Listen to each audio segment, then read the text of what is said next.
Hello à tous, j'espère que vous allez bien. Je suis très contente de vous retrouver pour un nouvel épisode. Il n'y a pas eu d'épisode la semaine dernière.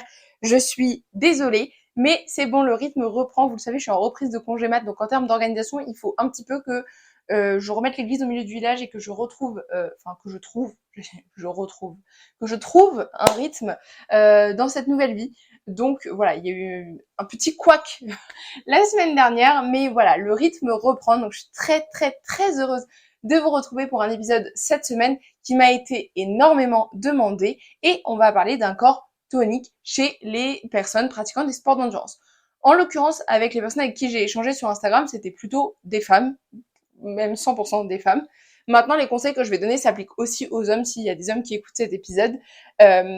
Voilà, comment devenir plus tonique, comment être plus tonique, parce que c'est vrai qu'on fait des sports d'endurance et on se dit, bah normalement, le corps, il devrait suivre, entre guillemets, d'un point de vue esthétique, parce que la tonicité, c'est quand même beaucoup esthétique, et on se rend compte que des fois, on s'entraîne 10-12 heures et c'est pas pour autant qu'on a un corps tonique.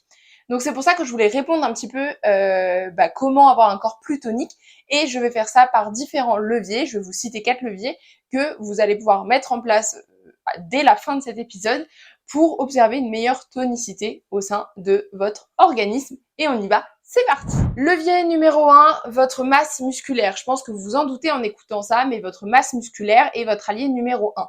Vous le savez peut-être ou peut-être pas d'ailleurs, la masse musculaire, c'est ce qui va dépenser de l'énergie au repos. Votre masse grasse au repos, elle dépense pas du tout d'énergie.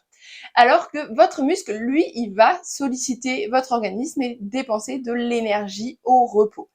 Et cette dépense énergétique va contribuer aussi à limiter soit un surplus calorique ou à mettre en place, ou va contribuer à mettre en place un léger déficit calorique qui va vous permettre de sécher un petit peu de masse grasse. Donc ça, c'est pour la première partie. Et la deuxième partie aussi hyper importante sur la masse musculaire, c'est que le muscle va donner cet effet de fermeté. Et c'est lui qui va donner la forme en fait. Donc plus il est proche du corps, plus il sera visible. Ça, c'est la partie masse grasse finalement, mais déjà, il faut qu'il ait une forme existante. C'est-à-dire que si vos muscles sont tout petits parce qu'ils sont très peu sollicités, ça va être compliqué d'avoir une forme, d'avoir une forme. Et en plus de ça, on est quand même sur un podcast qui parle de nutrition sportive, donc qui parle à des sportifs d'endurance en l'occurrence parce que c'est ma spécialité, mais le muscle, il va avoir le rôle de protéger les articulations et de prévenir l'apparition des blessures. Donc, le renforcement musculaire est votre meilleur allié.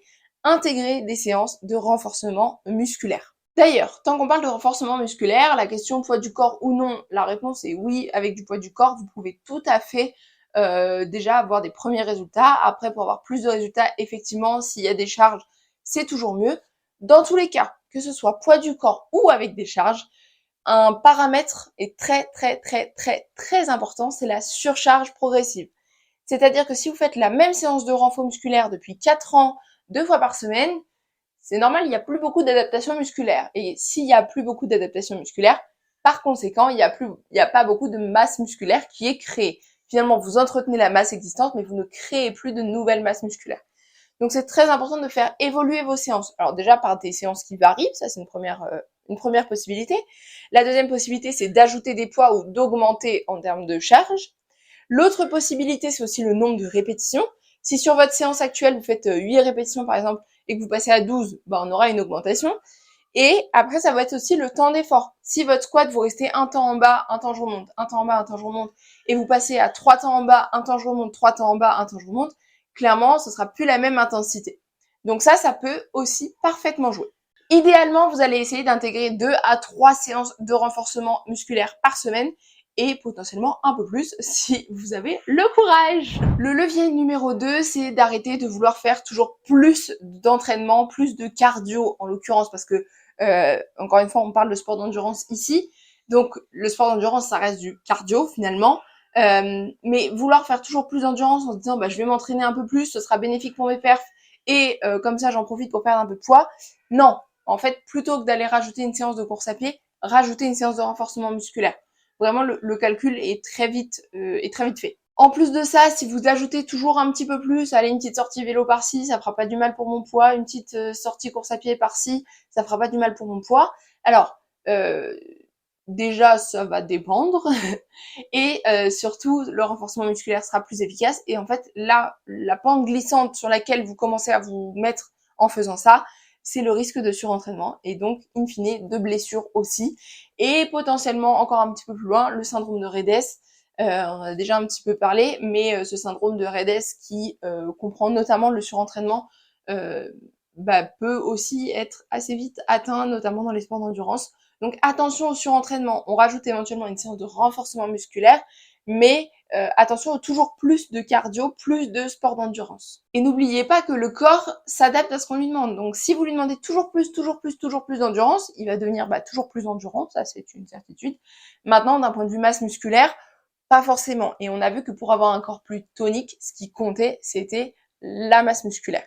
Donc pour ça, c'est très très très très important de ne pas se surcharger d'un point de vue endurance. Attention, ne me faites pas dire ce que j'ai pas dit, on ne tombe pas dans l'extrême inverse et on arrête complètement les sports d'endurance. C'est pas du tout ce que je mentionne, c'est vraiment trouver le juste équilibre entre suffisamment d'endurance pour progresser dans votre sport et suffisamment de renforcement musculaire pour retrouver la tonicité et progresser dans votre sport. Ensuite, levier numéro 3, manger suffisamment. Parce que oui, on a tendance à se dire, pour perdre du poids, je vais manger moins. Oui, mais dans quelle mesure? Parce que si vous ne consommez pas et vous n'ingérez pas suffisamment d'énergie, comment voulez-vous que le corps arrive à déstocker quoi que ce soit? C'est pas possible. Donc, c'est vraiment très très important de manger suffisamment, même si vous êtes dans un objectif de sécher, de retrouver un corps tonique, il faut pouvoir manger suffisamment. En plus de ça, un déficit calorique trop agressif va entraîner une fonte musculaire. On l'a vu dans le levier numéro 1, notre atout premier pour retrouver un corps tonique, c'est la masse musculaire. Donc si on fait un déficit calorique trop agressif qui entraîne une fonte musculaire, on aura tout perdu. Donc on pense à manger suffisamment, et vous vous en doutez, je vais le redire, on pense à manger suffisamment de protéines. Elles sont indispensables pour soutenir la masse musculaire. Et ensuite, le quatrième et dernier levier, souvent très très sous-estimé, c'est la récupération. Et oui, pour un corps tonique et ferme, enfin les objectifs que vous visez, c'est hyper important d'avoir une bonne récupération. Pour vos performances, ça l'est tout autant. Donc vraiment, la récupération est à ne pas négliger et est hyper importante dans toute votre pratique sportive globale. Par la récupération, j'entends bien évidemment le sommeil, mais aussi la récupération musculaire qui est très importante en post-effort, et aussi une gestion du stress global au quotidien, pas que à l'effort, mais aussi une gestion du stress afin de limiter un taux de stress trop élevé au quotidien. Voilà, on arrive vers la fin de cet épisode. Je vous fais un petit récap des 4 leviers. Donc notre premier levier est de construire suffisamment de muscles et d'avoir suffisamment de masse musculaire. Je le répète, mais c'est vraiment votre atout numéro 1. Notre deuxième levier, c'est de structurer intelligemment votre entraînement en ne mettant pas uniquement de l'endurance et en intégrant suffisamment dans un bon équilibre du renforcement musculaire. Notre levier numéro 3, c'est de manger suffisamment de protéines. Notre dernier levier, c'est de penser à sa récupération et l'hygiène de vie finalement au global. Voilà, c'est tout pour cet épisode. J'espère sincèrement qu'il vous aura plu. Si vous avez des questions complémentaires, n'hésitez pas à utiliser les commentaires sur les réseaux sociaux en lien avec cet épisode qui est sorti. Vous pouvez me contacter sur Instagram, mélanie.frichon.colin, sur Instagram et Facebook d'ailleurs. Et si vous voulez aller plus loin, la consultation nutritionnelle est toujours possible. Sachez que les consultations diététiques sont pour beaucoup remboursées par les mutuelles. Donc n'hésitez pas à vous rapprocher auprès de votre mutuelle si vous voulez en savoir plus. Et on se retrouve la semaine prochaine pour un nouvel épisode. J'espère sincèrement que vous aurez appris des choses dans cet épisode. Et si vous avez d'autres suggestions, d'autres envies d'épisodes, n'hésitez pas à me le dire aussi. À bientôt!